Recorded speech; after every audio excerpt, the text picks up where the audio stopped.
ప్రార్థన. ఆశ్చర్యకరుడు, ఆలోచనకర్త, నిత్యుడగు తండ్రి, సమాధానకర్తయగు అధిపతి, పరిశుద్ధుడా, జీవము గల తండ్రి, మీకే స్తుతి స్తోత్రములు ప్రభువా. సర్వశక్తివంతుడమైన తండ్రి, మా జీవితానికి ప్రభువుగా రక్షకుడిగా ఉన్నందుకు మీకు కృతజ్ఞతలు ప్రభువా. అయ్యా, యథార్థవంతుడైన దేవా, మీ శరణు కోరి వచ్చున్నాం తండ్రి. దేవా, ఈ రాత్రి మా జీవితంలో అసాధ్యమైనవి సుసాధ్యం చేయించు, మా సంఖ్యలను విడగొట్టుము ప్రభువా. అసాధ్యమైనవన్నీ ఈ క్షణమే యేసు నామంలో సుసాధ్యం చేయము తండ్రి.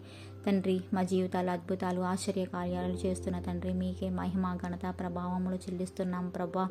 ఈ రాత్రి సమయంలో మీ చల్లని నీడలో మమ్మల్ని, మా ఆత్మీయులను, మా చుట్టుపక్కల వాళ్ళని, మా స్నేహితులను, వారి జీవితంలో కాచి కాపాడి రక్షించుము తండ్రి.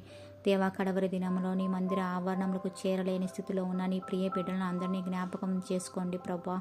కడవరి దినంలో రేపటి ఉదయమనే లేచి నిన్ను స్తుతించి ఆరాధించి నీ నామమును గణపరిచే భాగ్యం ప్రతి ఒక్కరికి దయచేయండి తండ్రి. దేవా, మా కుటుంబంలో ప్రతి ఒక్కరికి పరిపూర్ణ రక్షణానందం కలుగు చేసి మీ నిత్యరాజ్య బిడ్డలుగా ఉండులాగిన దీవించి ఆశీర్వదించుమని మా ప్రార్థనని మా ప్రభువు రక్షకుడైన నజరేయుడైన యేసుక్రీస్తు నామంలో అతి వినయంగా బతిమాలి ప్రార్థిస్తున్నాం తండ్రి. ఆమేన్.